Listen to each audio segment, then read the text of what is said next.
할렐루야. 내 영혼아 여호와를 찬양하라.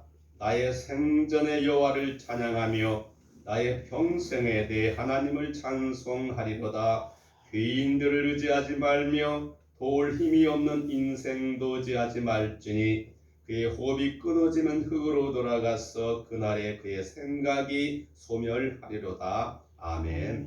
사랑하시는 아버지 하나님, 주님의 은혜 가운데 올 한 해도 이와 같이 지낼 수 있도록 도와주심을 감사드립니다. 아버지 하나님, 참으로 세상에 많은 일들이 일어나고 그 가운데 많은 사람들이 곤경과 어려움에 처했음에도 불구하고 주의 백성들을 돌아보시고 안위하여 주심을 감사드립니다. 참으로 빠른 세월 앞에 다시 한번 우리가 세월을 아끼는 삶을 살기를 다짐하며 언제나 미흡하며 부족한 저희 자신을 돌아보며 하나님 앞에 보다 더 온전한 삶을 살아갈 수 있기를 간절히 소원합니다. 오늘도 주여 주의 백성들 이곳에 함께 모여 마음과 뜻과 정성 모아 예배 드릴 때 홀로 영광 받아 주시고 하나님의 말씀을 통해서 우리가 마땅히 살아야 할 힘과 그리고 믿음을 갖게 하옵소서. 주 성령께서 오늘도 우리 가운데 임재하사 주의 진리의 말씀을 깨닫게 하시고 또 우리가 드리는 모든 찬송과 간구 하나님 앞에 상달되기를 간절히 바라옵고 우리 구주 예수님 이름으로 기원하옵나이다. 아멘. 함께 25장 찬송 드리겠습니다.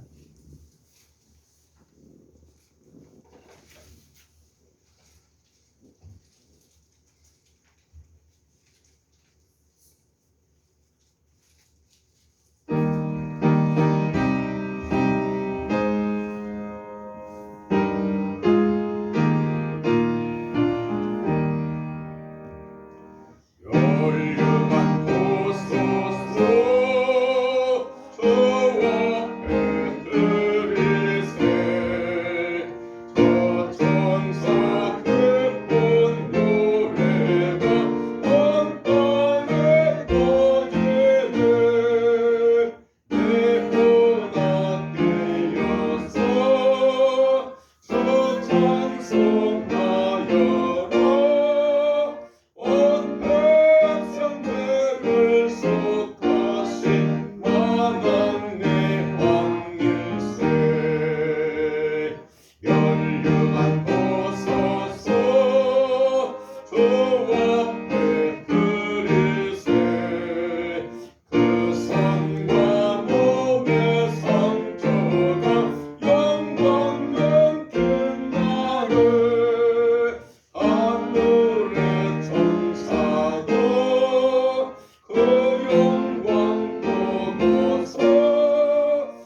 너희를 거룩하게 하시며 아버지의 나라가 오게 하시며 아버지의 뜻이 하늘에서와 같이 땅에서도 이루어지게 하소서. 오늘 우리에게 일용할 양식을 주시고 우리가 우리에게 잘못한 사람을 용서하여 준 것 같이 우리 죄를 용서하여 주시고 우리 시험에 빠지지 않게 하시고 악에서 구하소서. 나라와 권능과 영광이 영원히 아버지의 것입니다. 아멘. 네, 교동은 함께 87번 교독하시겠습니다.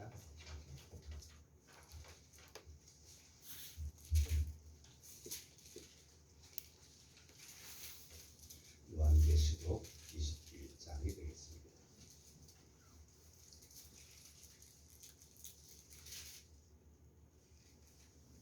또 내가 새 하늘과 새 땅을 보니 처음 하늘과 처음 땅이 없어졌고 바다도 다시지 않더라. 또 내가 봄에 거룩한 성새 예루살렘이 하나님께로부터 하늘에서 내려오니 그 집이라는 것이 신부가 남편을 단장하는 것 같더라. 내가 들으니 보좌에서 큰 음성이 나서 이르되 보라, 하나님이 장막이 사람들과 함께 있으며 하나님이 그들과 함께 계시리니 그들은 하나님의 백성이 되고 하나님은 친히 그들과 함께 계셔서 모든 눈을 그 눈에서 닦아주시니 다시는 사망이 없고 애통하는 것이나 곡하는 것이나 아픈 것이 다시 있지 아니하리니 처음 것들은 다 지나갔음이로라. 보좌에 앉으신 이가 이르시되 보라, 아멘.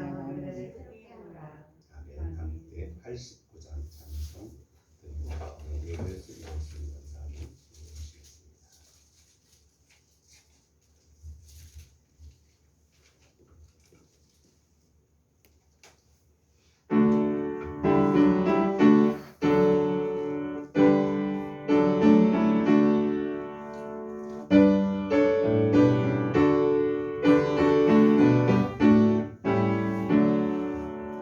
사랑의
아버지 감사합니다. 우리를 구원하시기 위하여 독생자 예수 그리스도를 보내주신 주님의 그 크신 사랑에 감사드립니다. 이 시간 감사와 찬양으로 드리는 우리 예배를 받아 주시옵소서. 아버지 하나님, 금년 한 해 이렇게 마지막 주일인 오늘까지 하나님께서 인도하시고 붙드셔서 여기까지 오게 하신 거 감사합니다. 그동안 좋은 일도 많았지만 힘든 일도 많았는데 그때마다 붙잡아 주신 거 감사합니다. 순간순간이 주님의 은혜였습니다. 저희들 말로는 하나님을 사랑한다 하면서도 광야 같은 세상에 소망을 두고 이 땅만 보고 살아왔습니다. 사람들을 비판하고 정죄하는 데는 빠르면서도 사랑하고 이해하는 데는 인색하였습니다. 아버지 하나님, 모든 일에 하나님의 뜻보다 우리 자신의 뜻을 더 내세웠습니다. 우리의 믿음 없음을 불쌍히 여기시고 용서해 주시옵소서. 아버지, 이제는 우리 모두가 하나님만 바라보기 원합니다. 하나님의 말씀만이 진리임을 깨닫고 주신 은혜, 받은 사랑 잊지 않고 살게 도와주시옵소서. 아버지, 이 시간 육신의 연약함으로 함께하지 못한 자와 마음이 이로운 자를 돌보시고 소망의 삶으로 인도하여 주시옵소서. 아버지 하나님, 코로나가 우리 일상에 깊숙이 들어와 많은 불편을 주고 있습니다. 이 나라 백성들을 불쌍히 여기시고 안전한 삶을 살 수 있도록 도와주시옵소서. 주님만이 종식시킬 수 있음을 우리가 믿습니다. 이 나라 이 땅을 고치시고 일상의 회복이 될 수 있도록 주님 도와주시옵소서. 아버지, 이 시간도 말씀 전하실 우리 목사님 함께하여 주시옵소서. 성령의 능력으로 함께하시고 주님 건강도 지켜주시옵소서. 그래서 저희들 인도하기에 주님 힘들지 않게 하여 주시옵소서. 우리의 심령이 이 시간도 열리게 하셔서 은혜 받게 하여 주시옵시고 사랑의 주님을 본받아서 사랑을 실천하며 한 해를 마무리할 수 있도록 주님 도와주시옵소서. 모든 간구 예수님의 이름으로 감사하며 기도하옵나이다. 아멘.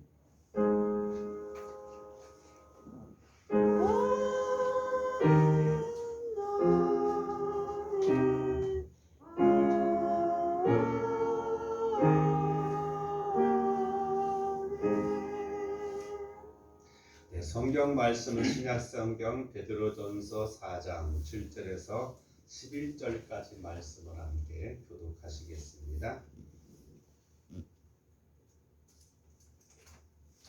380쪽이 되겠습니다. 신약성경 380쪽 베드로전서 4장 7절에서 11절 말씀을 함께 교독하겠습니다.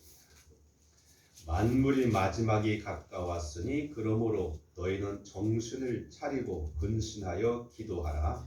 무엇보다도 뜨겁게 서로 사랑할지니 사랑 허다한 죄를 덮는다. 서로 대접하기를 원망 없이 하고 각각 은사를 받은 대로 하나님 여러 가지 은혜로 같은 선한 청지기같이 같이 있습니다. 만일 누가 말하려면 하나님의 말씀하는 것 같이 하고 누가 봉사하려면 하나님이 공급하시는 힘으로 하는 것 같이 하라. 이는 범사에 예수 그리스도로 말미암아 하나님이 영광을 받으시게 하려 함이니 그에게 영광과 권능이 세세에 무궁하도록 있느니라. 아멘. 우리 함께 찬양하도록 하겠습니다. 찬양은 483장 구름 같은 이 세상 전주 2절 감 3절 함께 찬양하겠습니다.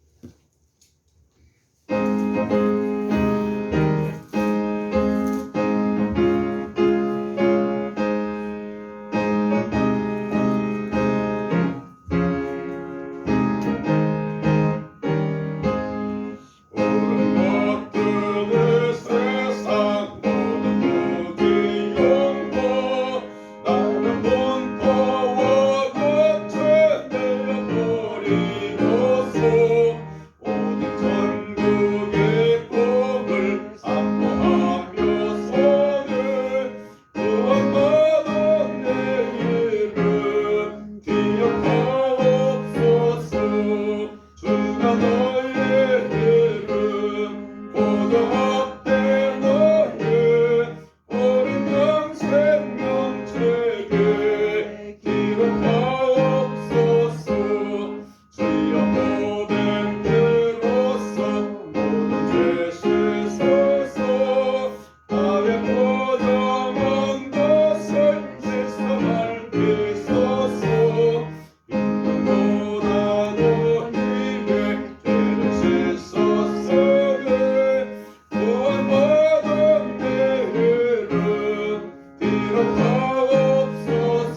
우리 그리스도인의 삶에 대해서 여러 말이 많이 있습니다. 그 가운데 하나는 바로 종말론적인 삶이다라는 그런 말이 있습니다. 그래요. 또 요즘 사람들이 여러 가지 세상에 예기치 못했던 일들이 일어나게 될 때 그렇게 많이 말합니다. 교회를 다니거나 안 다닌 사람들 세상 다 말세야라는 그런 말들을 많이 하게 됩니다. 우리가 상식적으로 알고 있는 그리고 순리적으로 일어나는 일들이 아닌 예상의 여러 가지 사건들을 통해서 그렇게 생각할 수밖에 없게 되어집니다. 그만큼 세상은 혼돈하고 또 여러 가지 예기치 못한 일들이 우리를 가슴을 저리게 만들고 또 불안 속에 몰아갈 때가 많이 있는 그런 현실에 살고 있다라고 생각이 되어집니다. 이 종말론적인 삶에 대해서 성경은 크게 두 가지로 우리에게 말하고 있습니다. 하나는 우주적인 종말, 다시 말하면 과학자들이 말하는 것처럼 여러 가지 우리가 예측할 수 있게 되었죠. 그렇게 말할 수 있는 우주적인 종말이 있습니다. 그리고 또 하나는 개인적인 그런 종말이 있을 수 있겠죠. 왜냐하면 우리는 각각 주어진 생명의 수완이 있습니다. 어떤 사람은 저물 때도 갈 수도 있고 요즘 같은 거 어린애 때도 갈 수 있고 또 요즘같이 팬데믹 사태 속에서 질병을 통해서 죽는 사람도 있고 각가지 사고로 인해서 그의 생명이 끝나는 순간 그 사람 개인적인 종말을 맞이한다 이렇게 여겨질 수가 있습니다. 그런데 성경을 보게 되면 바로 베드로서도 우리가 이미 2000년 전에 쓰여진 책인데 그때도 보니까 만물의 마지막이 가까웠다 이렇게 말하고 있습니다. 그렇습니다. 모든 게 시작이 있으면 끝이 있는 것처럼 우리 그 가운데 살고 있고 우리가 태어난 우리의 생일을 우리가 정할 수 없고 또 우리가 나중에 죽어서 우리의 죽는 날을 예측할 수 없는 것처럼 우리는 우리에게 주어진 것에 대해서 때론 우리 마음대로 할 수 없고 받아들일 수밖에 없는 그런 현실적인 문제가 우리 가운데 있음을 우리 기억할 필요가 있게 되어집니다.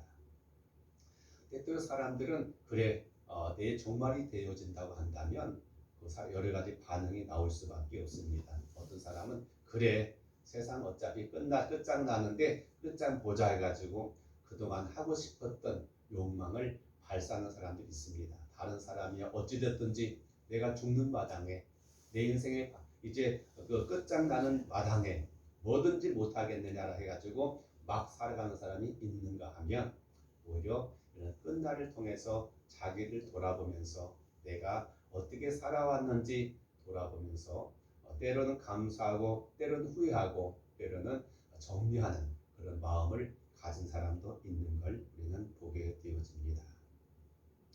성경은 종말의 때 또 예수님께서 재림하실 때 우리가 보고 있는 이 세상은 종말을 맞이하게 될 텐데 근데 그때가 언제인지 예수님께서는 그렇게 말씀하십니다. 그날이 도적같이 오게 된다라고 말합니다. 도적은 그 주인이 가장 방심한 순간에 침입해가지고 자기가 필요한 것들을 가져가는 사람이 바로 도둑이라고 보는데 바로 그렇습니다. 우리가 전혀 예측할 수 없고 예상하지 않은 그때, 방심의 때 또는 무기력할 때 찾아올 수가 있는 게 그때라고도 우리는 보게 되어진다고 하는 사실이죠.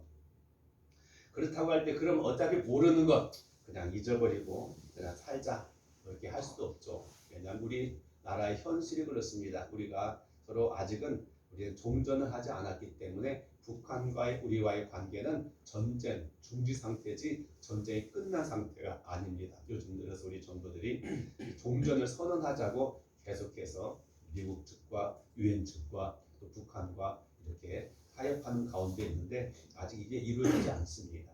언제든지 다시금 발발할 수 있는 그리고 북한은 우리가 아는 것처럼 이미 핵무기를 개발하고 그 핵무기를 마음대로 발사할 수 있는 그런 발사체들을 갖고 있습니다. 그것이 아니더라도 수많은 그런 이제 포들이 서울 향해서 우리 남한을 향해서 있고 그것을 이 방사포들이 발사하게 되면 그냥 서울이 있고 그들이 말대로 불바다 되는 것은 시간 문제죠. 그런데 우리는 전혀 그런 것에 대해서 걱정하지 않고 살아갑니다. 왜요? 하도 뭐 그러려니 하다 보니까 망각하고 설마 그러려니 하는 그런 속. 왜냐하면 우리가 걱정한다고 해서 되어질 일도 아니고 그렇다고 불안 속에 살아갈 수 없기 때문에 때로는 일부러 그래요. 뭐 일어날 때 일어나더라도 오늘 그냥 살자 해가지고 일부러 무시하고 살아갈 수도 있습니다. 그러나 오늘 성경은 이런 말세를 처한 성도들이 어떤 마음가짐으로 또 무엇을 어떻게 하며 살아야 될지에 대해서 오늘 본문에 말씀하고 있습니다. 2021년도 시작한 지가 얼마 되지 않은 것처럼 보여지는데 그리고 올해는 이 코로나 이 팬데믹 사태가 끝나고 다시금 일상이 회복될 줄 기대했었는데 백신도 이제 맞게 되어지고 그러면 금방 해결될 줄 알았는데 오히려 더 극성을 부리는 가운데 있습니다. 아까 잠깐 보니까 미국에는 하루에 20만 명 사람들이 이제 코로나19에 걸리게 되어지고 또 사망자들 또한 만만치 않게 수만 명들이 죽고 있습니다. 미국만 하더라도 이 코로나 사태로 죽은 사망자가 69만 명에 이른다고 해요. 이건 엄청난 수라고 알 수 없어요. 전쟁이 일어나도 그렇게 많이 안 죽습니다. 그런데 현재 우리 현실들이 그와 같이 우리나라도 매일 몇천 명씩 발생되어지고 있는 현실들 통해서 볼 때 참 세상사가 만만치 않음을 우리가 다시 한번 알게 됩니다. 그러나 어쨌든 한 해도 이제 끝 마무리 우리가 서 있습니다. 때로는 이 마무리라고 하는 것은요 우리가 마치 하나의 묵상해 보면서 문과도 같다라는 생각을 갖게 되어집니다. 우리 살면서 수많은 문들을 열고 닫고 그렇게 살아가고 있다 여겨집니다. 여러분 오늘 예배당에 오기 위해서도 몇 개의 문을 열었을 겁니다. 우리가 자고 있던 침실의 문을 열고 또 현관의 문을 열고 닫고 그리고 또 예배당의 차문도 열고 닫고 그리고 예배당의 바깥의 문 그리고 또 안문 열고 닫고 있습니다. 우리가 그런 것 같아요. 어떤 우리 일상이 이와 같이 그 문을 열 때마다 우리는 새로운 환경과 또 다른 그런 환경 속에서 또 다른 그런 변화 속에서 거기에 걸맞게 살아갈 수밖에 없는 것이 아닌가. 그래서 우리가 마지막 주라고 하지만 이것을 또 다시 새로운 한 해를 맞이하기 위한 또 나의 하나의 그런 문을 통과한다라고 하는 그런 생각도 가져보게 되어진다고 하는 사실이죠. 그래요. 우리가 인류의 가장 유디했던 지금까지 일어났던 많은 역사적인 사건들이 있습니다. 항상 연말이 되면 각각 그 방송에서 또 그렇게 말합니다. 올 한 해 동안에 세계적으로 일어났던 가장 중요한 10대 사건 또는 국내에서 일어났던 10대 사건 이런 것들을 나열하면서 그래 올해도 이런 일들이 우리 있었고 그런 일들이 있었다라고 말합니다. 그렇다고 볼 때 전체적으로 우리가 살고 있던 이 생생의 가장 중요한 역사적인 사건이 뭔가라고 말하면 모두가 예의 없이 한마디밖에 없을 것입니다. 그건 바로 예수님이 이 땅에 오심이라고 볼 수 있습니다. 왜요? 우리가 사용하고 있는 2021년이라는 말이 바로 예수님이 오심을 뜻하는 역사의 이전과 이후로 나누는 가장 역사적인 사건이 바로 그때가 되어지기 때문에 그렇습니다. 그리고 앞으로 일어날 가장 마지막 최고의 그런 그 사건이 무엇이겠습니까?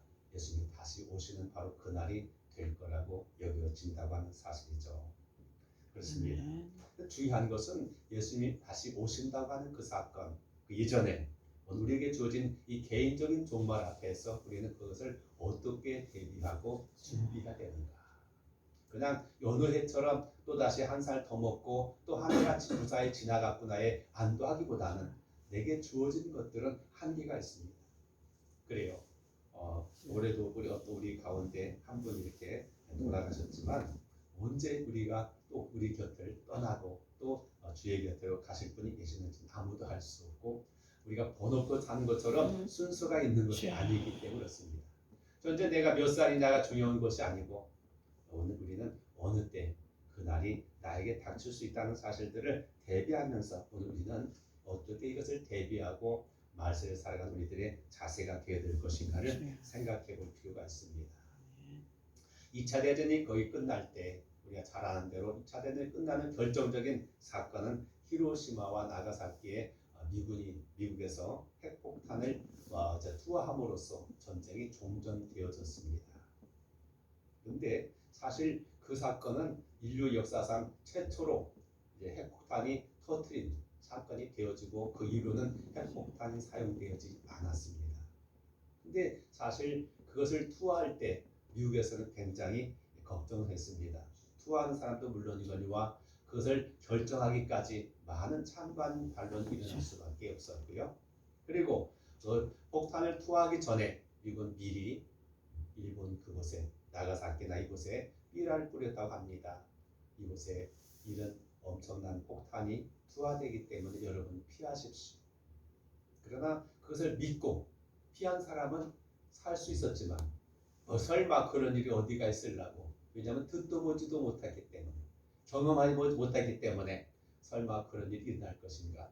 그냥 일상의 삶을 살던 사람들은 그대로 그 핵폭탄 속에 수십만 명의 사람들이 죽었고, 설사 살았다 할지라도 그 후폭풍으로 인해서 그런 평생을 그렇게 고통 가운데 살다가 죽을 수밖에 없었다는 사실을 우리가 기억하면서 오늘도 마찬가지입니다. 우리 개인적인 종말을 우리가 어떻게 준비할 것인가.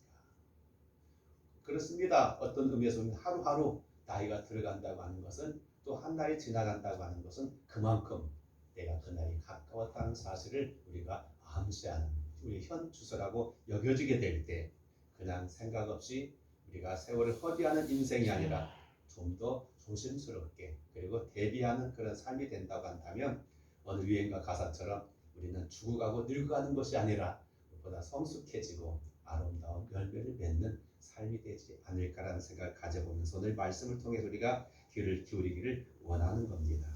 오늘 읽은 본문의 말씀, 만물의 마지막이 가까웠다. 그래 너희는 정신 차리라 라고 말하죠. 왜요? 사람이 큰 일을 당하게 되면요, 먼저 정신을 못 차리게 돼요. 도대체 무엇을 어떻게 해야 될지 혼미해져 가지고 평소에 잘하던 것도 못하게 되고 생각나는 것도 안 나게 되어지고 허둥지둥하다가 더 쉽게 우리가 망할 때가 많이 있는 것을 보게 됩니다. 그런데 크게 그냥 여러 가지 말씀이 많이 있지만은 요약하면 두 가지로 오늘 본문을 소개하고 있습니다. 그러니 어떻게 해야 돼요? 정신 차리고 근신하면서 해야 될 일이 하나 있다게 보여 기도하라는 거죠. 아니 끝나는 마당에 무슨 기도요? 그런데 성경은 우리에게 기도를 말씀하고 있습니다. 왜 기도하라고 했을까요? 할 것이 얼마나 많은데, 그렇잖아요.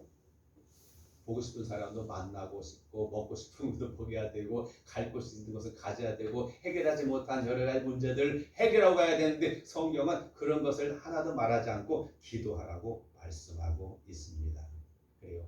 기도는 때로는 우리가 간구라고 말하는 것처럼 우리의 기도는 수많은 간구로 덮여져 있습니다. 하나님 이것도 해주시고 저것도 해주시고, 우리는 하나님 앞에 어떤 그런 부탁하는 그런 간구가 많은 기도의 영역을 차지하고 있습니다. 그런데요, 무엇을 구하느냐가 중요하다고 볼 수 있습니다. 우리는 자꾸 구해야 됩니다. 하나님께서 말씀하셨기 때문에 그렇습니다. 야고보서 1장 5절에는 이렇게 말씀하십니다.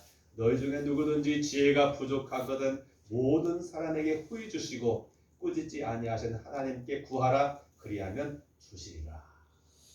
그렇습니다. 하나님께 분명히 약속하셨습니다. 구하라, 주실 것이다. 마태복음 7장 7절에 말씀했던 것처럼 구하라, 주실 것이다. 두드리라, 열릴 것이다. 찾으라, 찾을 것이다 라고 말씀하십니다. 그런데요, 여기서 중요한 게 하나 있어요. 뭘 말합니까? 바로 지혜가 부족하거든. 하나님께서 인간에게 지혜를 주셨어요. 지혜라고 하는 것은 우리가 보다 더 어떻게 하면 보다 현명하게 올바르게 바른 삶을 살 것인가에 대한 하나의 가름자라고 볼 수가 있겠습니다. 하나님께서 많은 걸 구하는데 구하는 것 속에서도 정말 기뻐하면서 줄 수 있는 게 있어요. 그게 뭐야? 바로 지혜라고 말씀하고 있어요. 바로 실체적인 역사 성경 속에서 나타난 사람 누굽니까? 바로 솔로몬이었죠. 솔로몬은 참으로 많은 형제들 가운데서 어떤 의미에서는 솔로몬은 왕이 될 수 있는 차례가 아닙니다. 왕이 서열에 있어서 솔로몬은 자기 차례가 아니었습니다. 그런데 하나님의 오묘한 섭리 속에서 아버지 다윗을 이어서 그의 왕이 되고 난 다음에 하나님께서 그에게 나타나셔서 야, 내가 너에게 무엇하여 주기를 원하느냐고 했을 때 솔로몬은 그렇게 기도했습니다. 하나님, 나에게 지혜를 주시옵소서. 하나님께서는요 그 지혜를 주셨을 뿐만이 아니라 보너스를 그렇게 많이 후하게 주셨어요. 왜요? 하나님의 마음이 흡족하셨기 때문에 그렇습니다. 오늘 우리도 기도도 그냥 많이 기도를 오래 하고 많이 하는 게 중요한 양의 문제가 아니라 질적인 문제 속에서 무엇을 기도해야 될까? 여러분 우리가 부모의 입장에서 자식들이 뭘 구할 때 가능한 한 내가 주고 싶은 것 많아요. 근데 기왕이 주는 것도요 내가 기뻐하면서 줄 수 있는 것인가 하면 억지로 마지못해서 어쩔 수 없이 허락할 수밖에 없는 것도 있어요. 주기는 주지만 마음 한켠에는 뭔가 좀 꺼림직한 것이 있을 수도 있어요. 그러나 후히 기뻐하게 줄 수 있는 게 뭐냐? 오늘 성경은 하나님께서 있는데 그게 뭐냐? 지혜를 구하는 것이다 말씀하고 있습니다. 어떤 사람 자기 이기적인 욕심을 위해서 어떤 자기의 목표를 이루기 위해서 그걸만 바랄 때가 많으세요. 하나님은 무슨 생각을 하든지 무슨 기분이 있든지 전혀 관계없이 그냥 나만 필요한 걸 얻으면 된다라고 하는 식으로 그런 기도가 있는 수 있습니다. 하나님께 정말로 원하는 기도가 바로 지혜를 얻기 위해서 기도하라고 말씀하십니다. 왜 우리는 기도해야 될까요? 바로 거룩해지기 때문에 그렇습니다.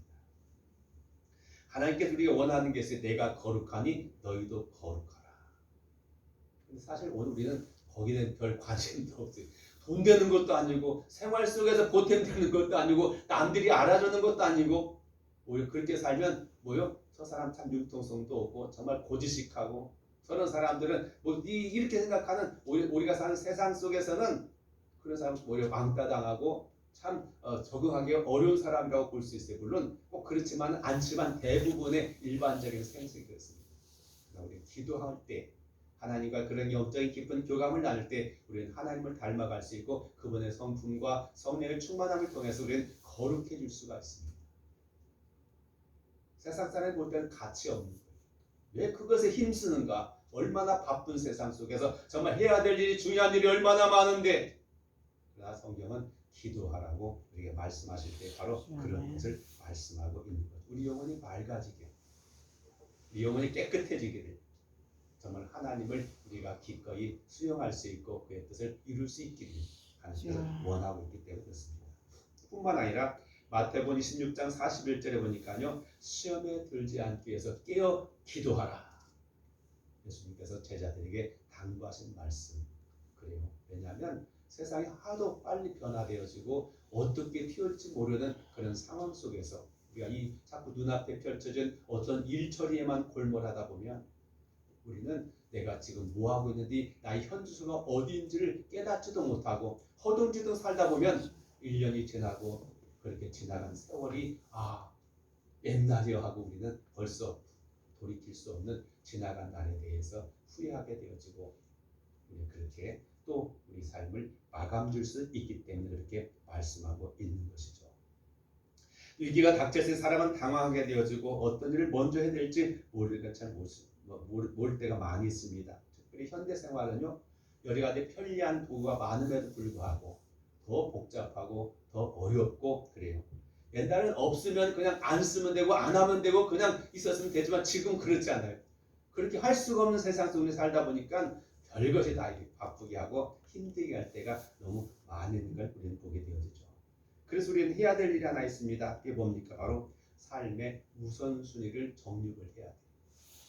아멘. 수많은 일들이 우리 앞에 놓여져 있고 이것을 시간만 나면은 여기서 이것을 해야 하라고 저것을 저기 하라고 이리 오라고 저기 오라고 막 하는 데가 많아요. 그럴 때 우리는 정리해야 돼요. 이 일을 다 할 수 없습니다. 어느 누구도 다 할 수는 없습니다. 그렇다고 볼 때 그러면 어떤 것을 먼저 선택해야 되는가? 어떤 것 포기하고 어떤 것을 먼저 내가 선택해야 되는가에 대한 그런 분명한 기준을 세워야 돼요. 나의 인생에 있어서의 나의 가치관에 있어서 내가 가장 소중하게 생각하는 것이 무엇인가에 대한 이 가치관 설정이 안 돼 있으면 그냥 이 바람이 부는 대로 이리 갔다 저리 갔다 그냥 부르면 가고 그냥 일 하다 보면 그렇게 나의 인생이 가버리게 되면 나중에 돌아올 때 나는 뭐고 살았지? 내가 한 일이 뭔가에 대한 아무것도 남기지 않아요. 분명히 나는 열심히 살았고 바쁘게 살았는데 그게 아니에요. 로마서는 그렇게 말합니다. 너희가 열심은 있지만 지혜가 없다. 그 말은 바로 그겁니다. 내가 무엇이 소중한지 모르고 무엇이 가치 있는 걸 모르고 무엇이 중요한지 모르고 그냥 허둥지둥 바쁘기만 했구나. 이게 삶이 되면 참 얼마나 억울합니까? 그렇게 열심히 했는데 남은 게 없어요. 그래서 그렇게 말하고 있는 거죠. 오늘 본문에 그래서 말합니다. 만물의 마지막에 가까워서 그러면 정신을 차리고 근신하여 기도하라. 기도할 때 우리는 나 자신을 발견할 수 있고 하나님이 누구인가를 인식할 수 있고 그리고 우리는 좀 더 나아가서 내가 무엇을 해야 될지에 대해서 우리는 하나님을 통해서 발견하기 때문에 기도하라고 말씀하고 있습니다. 두 번째로 성경은 우리에게 말합니다. 그게 뭡니까? 바로 8절의 말씀 무엇보다도 뜨겁게 서로 사랑할지니 사랑은 허다한 죄를 덮느니라. 여러분이 아시는 것처럼 오늘 세상에서 많은 사랑의 노래가 있습니다. 사랑을 많이 말합니다. 드라마도 사랑한데요. 거기서 말하는 이런 에로스적인 사랑이 아니라 성경이 말하는 사랑은 아카페적인 그런 사랑이죠. 나 자신의 어떤 욕심을 이루기 위한 나 자신의 이기적인 그런 사랑이 아니라 바로 아카페적인 하나님의 사랑을 우리는 해야 된다고 말씀하고 있는 것입니다. 특별히 열심으로 서로 사랑하라. 아니 세상 마지막에 갖고 왔는 사랑 그래요. 근데요 우리가 보면은 그런 것 같습니다. 정말 우리가 큰 중요한 일 당할 때 그때 비로소 그 사람의 됨됨이 인격이 나타나게 되고 그 사람의 중요성이 뭔가를 나타나게 되어집니다. 여러분 영화 타이타닉인가 영화 보셨나요? 정말로 최악의 참사 사건이 우리 과거에 세월호와 비교할 수 없을 정도로 엄청난 사건 가운데 하나였습니다. 마지막에 배는 침몰해가고 그 땅에 그 배에 타고 있던 사람들이 막 할 때 그때 참 보면은 감동적인 장면이 있어요. 악기를 연주한 사람들은요 떠날 생각하지 않고 그 어려움 속에서 당한 사람 가운데 그 갑판에 있어가지고 각각 자기 악기를 연주해요. 그렇게 하다가 자기는 죽을 각오하고 이렇게 하고 있습니다. 그리고 또 많은 사람들 막 자는데 다른 사람 거 막 뺏고 막 그 구명조끼 입고 막 저 그 구조선 타려고 하는데 근데 그 사람들은 어린이들 먼저 태우고 여자들 먼저 태우고 의학자들 태우고 그런 모습 속에서 우리는 굉장히 감동을 받게 신사도가 뭔가 괜히 그냥 야 우리가 멋있게 차려입고 에헤이 하는 게 신사도가 아니라 정말로 필요한 사람들 다른 사람이 양보할 줄 아는 그 목숨까지도 기꺼이 먼저 우선순위를 넘겨줄 수 있는 그런 마음가짐 그것이 바로 그들의 멋진 장면이고 그것이 오늘날 서구 사회를 바탕해 줄 수 있는 또 하나의 뭐가 아닌가라는 생각도 갖게 되어진다고 하는 사실이죠. 열심을 사랑하라는 말의 열심이라는 말은 운동선수들이 자기의 기력을 그리고 자기의 어떤 목표를 이루기 위해서 노력하는 그런 과정을 쓰는 단어로서 쓰여진 것을 발견하게 되어집니다. 여러분 구약성경의 최대의 계명이 뭡니까? 신명기에서 28장에 말씀했던 것처럼 그리고 마태복음, 마가복음 12장에서 말씀했던 것처럼 네 마음을 다하고 목숨을 다하고 뜻을 다하고 힘을 다하여 주 너희 하나님을 사랑하라 하신 것이고 둘째는 이것이 내 이웃을 사랑하라는 것이었다. 이게 구약성경의 최대의 말씀이고 예수님도 동의한 바가 있습니다. 그러면 신약시대의 가장 중요한 최대의 계명이 뭡니까?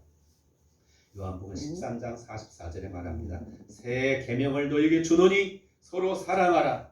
내가 너희를 사랑하는 것처럼 너희도 사랑하라. 그렇습니다.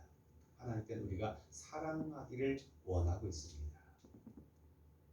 그런데 사랑이 그냥 막연하게 그냥 그렇게 하는 것이 아니라 물론 고린도전서 13장에 보면 사랑장이라고 표현하는 것처럼 사랑의 다양성에 대해서 그 범위에 대해서 역할에 대해서 자세에 대해서 많은 걸 말씀하고 있습니다. 오늘 본문은 크게 말하지 않고 한 세 가지를 말씀하고 있습니다. 사랑하는 게 도대체 뭐냐? 에로스적인 사랑이 아니라 하나님의 사랑을 어떻게 하는 것이 중요합니까?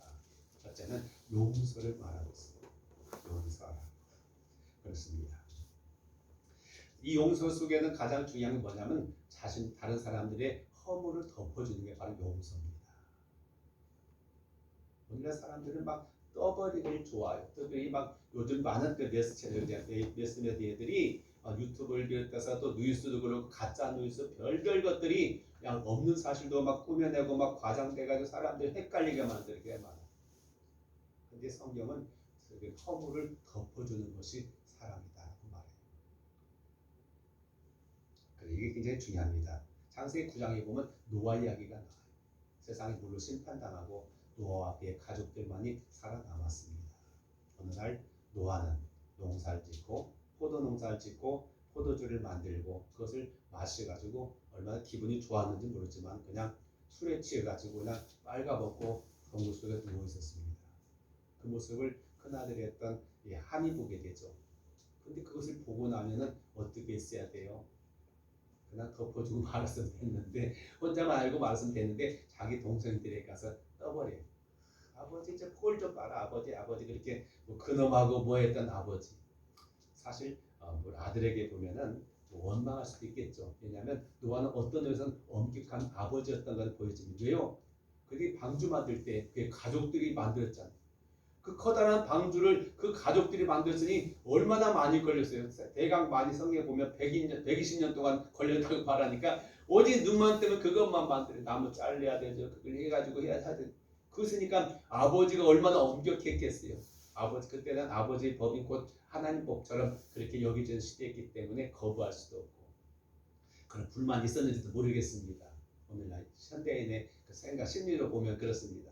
그렇다고 해서 아버지의 모습에 그런 허물에 대해서 자기 동생들까지 나발 부릴 필요는 없었을 텐데 그래 그 소식을 들었던 두 동생은 그렇게 하죠.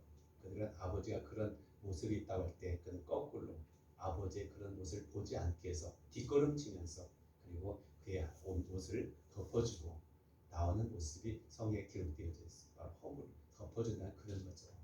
분명히 잘못된 것인 줄 알고 그렇게 해서는 안 된다는 걸 알지만 그 떠버려봤자 그 사실이 더 어떻게 될 거예요?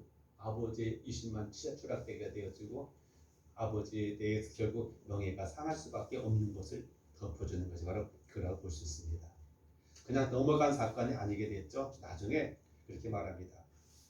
노아의 축복 속에 하나님은 셈의 하나님이 될 것이다 라고 말씀하고 아우러 셈과 야벳은 축복을 받게 되는 반면에 그것을 그렇게 떠들었던 함은 저주받는 그런 모습을 우리가 보게 되어집니다. 여기서 우리가 알아야 될 게 하나 있어요. 아니 잘못된 걸 잘못된 것이 팩트가 아니냐 이렇게 사실을 말했는데 뭐가 문제냐 라고 말할 수 있지만 성경은 또 우리에게 그런 또 다른 것을 우리 말씀하고 있습니다. 로마서 3장에 보니까 이렇게 말하죠. 모든 사람이 죄를 범하였으며 의인은 없나니 하나도 없으며 깨닫는 자도 없고 하나님을 찾는 자도 없어 다 치우쳐 한 가지로 무익하게 되고 선을 행하는 자가 없나니 하나도 없도다. 너나 나나 뭐 우리식으로 말하면 도찐개친 그런 사이. 그가 눈에 보여지는 발견된 죄가 있고 나는 숨겨진 죄가 있을 때 차이고 어떤 죄는 그것 때문에 감옥에 가고 벌금 내는 죄가 있는가 하면 어떤 건 그냥 뭐 그럴 수 있지 하고 넘어갈 수 있는 가벼운 죄의 차이는 있을지 몰라도 그러나 그것이 우리들이 정해놓은 법 테두리 안에서는 그렇다 할지라도 하나님 앞에 쓰면 다 똑같은 죄가 될 수밖에 없고 죄의 싹은 사망이라고 정죄하는 로마서 6장의 말씀을 통해서 모두가 죄 때문에 죽을 수밖에 없는 피장파장일 수밖에 없는 그런 입장이라는 사실을 기억하면서 그렇다고 한다 우리 서로 어떻게 해야 돼요? 불쌍히 여겨야 되고 허물을 덮어줄 수 있는 아량을 가질 필요가 있다. 그렇게 볼 수 있습니다. 그 다음에 중요한 것이 두 번째 보면 사랑의 실천에서 이렇게 말하죠. 대접하기를 서로 원망 없이 하라. 대접하라. 그리고 우리 살다 보면 모든 걸 다 가진 사람도 있는가 하면 넘치는 사람이 있는가 하면 모자란 사람이 많고 대부분의 사람들은 항상 뭔가 부족하고 모자란 사람이 많이 있습니다. 그래서 우리는 서로 모여 살려고 하죠. 왜요? 서로 부족함을 채워주고 또 체험받을 수 있는 그런 것이 모여 살기 때문에 그렇습니다. 요즘에 보면 프로그램 가운데 뭐 자연에 산다, 뭐 나 혼자 산다는 프로가 많은데 그게 만만치가 않아요. 그냥 같이 살면은 손쉽게 할 수 있는 것이 너무 힘들고 어렵잖아요. 왜 그런 아까운 시간들을, 왜 그런 기회들을 결국 그런 것에만 쏟을 필요가 없이 서로 도고 살면 얼마나 우리가 더 풍성한 삶을, 더 편안한 삶을, 만족한 삶을 살 수 있는데 그래서 우리는 그렇지 않습니까? 공동체를 이루게 되고 가족을 이루게 되어지고 함께 모여서 하게 되는데 근데 대접하다 보면 근데 뭐가 있어요? 여기 중요한 말이 있어요. 원망 없이 하라. 아멘. 이것을 갖다가 우리가 주판 튕기듯이 계산하게 되면요 속에 뭐가 나요? 대접하면서도 원망이 나올 수 있어요. 나는 이렇게 이만큼 했는데 나한테 돌아오는 거 이거밖에 안 돼? 이것은 안 돼요. 부부 사이도 마찬가지고 우리가 친족 사이도 마찬가지고 이웃과의 관계도 마찬가지. 그래서 성경 그걸 알고 원망하지 말고 그냥 해야 된다라고 말씀하고 있어요. 그래서 히브리서 13장에 보니까 이제 아브라함 이야기를 소개하고 있어요. 어떤 사람은 나그네를 대접했는데 그 나그네가 천사였다. 그렇게 말씀해요. 그렇잖아요. 우리가 대접하는 그 사람이 천사라고 한다면, 우리가 대접하는 그분이 예수님이라고 한다면 무엇이 아깝겠어요? 무엇을 우리가 거기에 불만을 토하겠어요? 그 사실 자체만 가지고 아이고 너무 감사하지 않겠습니까? 마태복음 보면은 그런 이야기를 합니다. 말세에 당했을 때 하나님 심판대 앞에서 일어난 사건에 대해서 말씀하고 있죠. 그때 예수님은 최후의 심판을 이렇게 말합니다. 너희들은 내가 나그네 되었을 때 나를 대접했느냐? 내가 감옥에 있을 때 나를 돌아보았느냐? 내가 목마르실 때 나에게 물을 마셨느냐? 그때 심판을 받은 사람들이 말합니다. 아니 우리가 언제 예수님께 그렇게 우리가 채워지지 못했습니까? 언제 예수님 감옥에 갇혔습니까? 언제 예수님이 목말라 했습니까? 언제 예수님이 그런 어려움 속에 있는 걸 내가 무시하고 지나갔습니까? 그때 예수님이 중요한 말씀을 하죠. 바로 이 어린 소자에게 한 것이 곧 나에게 한 것이다. 그렇다고 볼 때 우리 삶을 되돌아보면 우리가 무시했던 그 사람이 예수님일 수도 있고 내가 그냥 냉담했던 그 사람이 때로는 섭섭하게 했던 그 사람이 예수님일 수 있다고 한다면 다시 한번 우리가 했던 행동에 대해서 아니 앞으로 우리가 해야 될 그런 자세에 대해서 우리는 되돌아볼 필요가 있습니다. 그래 이분이 예수님이야. 이분이 이 사람이 이 하나님께 우리가 대접할 수 있는 또 다른 기회다고 생각하게 된다면 우리 마음가짐이 달라지게 되고 그 대접은 결코 원망이 생기지 않고 우리 보람과 자긍심 속에서 우리 말할 수 없는 그런 커다란 희열을 느끼지 않겠느냐고 말씀하고 있는 것입니다. 너희 중에 지극히 작은 자 하나에게 한 것이고 나에게 한 것이다. 그래요. 작은 자는 누굽니까? 키가 작은 자가 아니고 가진 것이 없고 배운 것이 없고 내 마음에 들지 않는 부분이 많은 사람들 바로 무시당할 수 있는 그런 사람이 될 수 있음을 우리는 기억할 필요가 있어요. 마지막으로 하나는 바로 봉사라고 말씀하고 있어요. 봉사. 서로 봉사하라. 오늘 우리는 참 유교적인 그런 체계 속에서 내가 나이가 많으니까 내가 어른이니까 내가 지가 높으니까 나는 대접받아야 된다고 생각하는데 만에 서로 봉사해야 된다. 동등한 관계 속에서 우리 서로 근데 동등할 수 없죠. 가진 게 다르고 배운 게 다르고 할 수 잘하는 게 다르기 때문에 그래서 성경은 거기에 제한을 두고 있어요. 뭐라고 말합니까? 10절에 말씀하고 있는 것처럼 하나님께 강한 은혜를 받은 선한 청직으로서 우리가 받은 바 은사를 따라서 라고 말해요. 여유 있는 걸 통해서 할 수 없는 걸 하라는 게 아니라 할 수 있는 여력을 가지고 행하라고 주님은 우리에게 말씀하고 있는 거죠. 그래서 여기서 중요한 건 하나 있습니다. 이게 뭐냐? 우리는 청직이라고 하는 그런 의식을 가질 필요가 있어요. 청직 의식. 사실 그렇잖아요. 우리가 빈소 들고 와가지고 빈소 들고 가는 게 우리 인생 아닙니까? 공수래 공수를 한 것처럼 어느 누구도 챙겨가지고 사람 하나도 없어요. 그런데 오늘 우리 너무 많은 욕심을 챙기려고 하다 보니까 주변 사람들과의 좋지 못한 관계를 맺을 때가 말하고 있습니다. 그리고 우리 봉사할 때 우리는 두 가지로 할 수 있어요. 말로 할 수 있는 봉사가 있고 몸으로 할 수 있는 봉사가 있어요. 말로 하는 것은 우리가 친절과 칭찬과 이해와 이런 협력 같은 거죠. 그리고 정말 그저 말 잘하면 천냥빛을 갚는다고 말씀하고 있는 것처럼 우리는 다른 사람에 대해서 그냥 후벼파는 것처럼 그렇게 하지 말고 따뜻한 말, 다정한 말 우리가 행할 수 있는 그런 사람이 되어야 되고 또 몸으로 우리가 할 수 있는 데를 행하는 게 중요하다고 볼 수가 있겠습니다. 오늘 우리는 이 마지막을 생각해 봅니다. 그래요. 또 한 해가 저물어 갑니다. 우리 그러니까 어떻게 살아왔는지를 돌아보면서 다가온 새해를 정말로 언제나 마지막을 당면한 그런 사람처럼 우리가 주님 앞에 기도하면서 또 사랑하면서 살아간다고 한다면 주님이 당장 내일 오신다 할지라도 내가 자는 이 밤에 오신다 할지라도 우리 기꺼이 할렐루야 아멘 하면서 맞이할 수 있지 않을까라는 생각도 가져보게 됩니다. 기도드리겠습니다.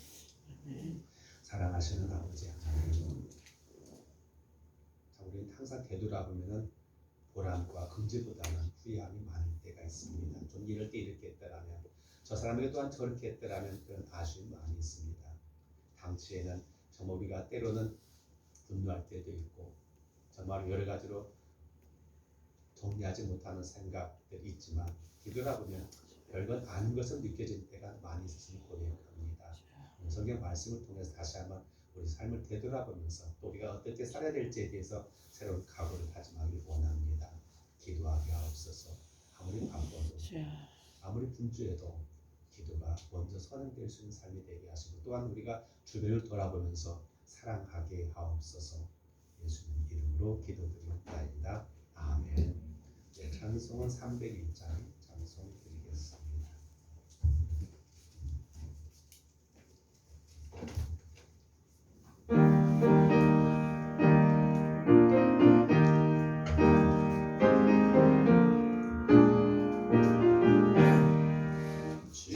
지금까지 지내온 것 주의 크신 은혜라 한이 없는 주의 사랑 어찌 이름 말하랴 찬양했다 주의 손이 항상 살펴주시고 모든 일을 주 안에서 공평하게 하시네 눈보담도 연약하나 새 힘받아 살았네 물문 듯이 부르시네 주의 은혜 축하라 사랑 없는 거리에나 험한 산길에 낼게 주의 손을 굳게 잡고 장성하며 가리라 주님 다시 올 날이 날로 다가와 무거운 짐 주께 맡겨 옷을 날고 몰자네 나를 위해 예비하신 고향 집에 돌아가 아버지의 품 안에서 영원토록 살리라. 아멘. 네, 광고의 말씀. 우리 항상 송구역에 음식 예배 때 이렇게 연구하고 했었는데요. 요즘 그런 모임들 갖지 못하게 하니까 어쩔 수 없이 그냥 예배만 드리도록 하겠습니다. 11시 반에 시작해서 예배 드리고 하니까 거기에 맞춰서 이렇게 여러분이 함께 협력해 주시길 바라겠고요.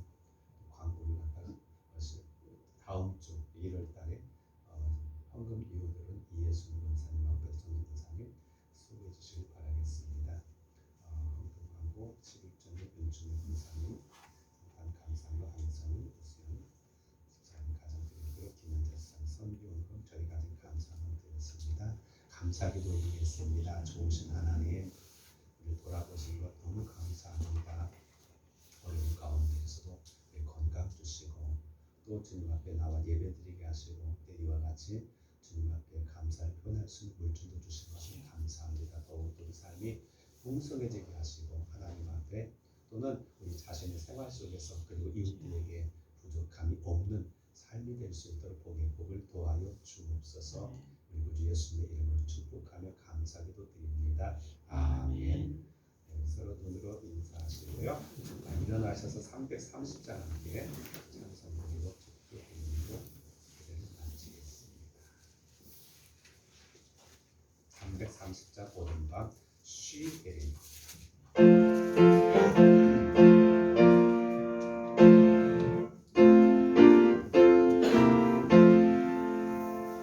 모든 밤새내 내 집은 지켜서 잠있을 내칠 때에 일찍 일어나 해 놓는 아침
말씀을 통해서 우리가 함께 생각해 봤습니다. 지난 삶을 그리고 앞으로 가야 될 삶, 그 말씀 우리에게 잘 박힌 목과 같이 새겨지게 하시고 우리가 참 어렵고 힘겨울 때 그 말씀을 통해서 우리가 마땅히 행할 일을 먼저 행할 수 있는 삶의 우선순위가 정립되게 하시고 우리 성도들이 더욱 바쁜 가운데서도 기도에 힘쓰게 하시고 또한 이웃과 또는 처해진 환경 속에서 살아가는 삶이 되게 하옵소서. 이제는 우리 구주 예수 그리스도의 은혜와 아버지 하나님을 지나신 사랑하심과 성령의 내주 감동의 역사하신 은혜가 주님 앞에 믿음 예배드리는 모든 성도, 가정, 교회, 나라에 영원히 함께 하시기를 간절히 축원하옵나이다. 아멘.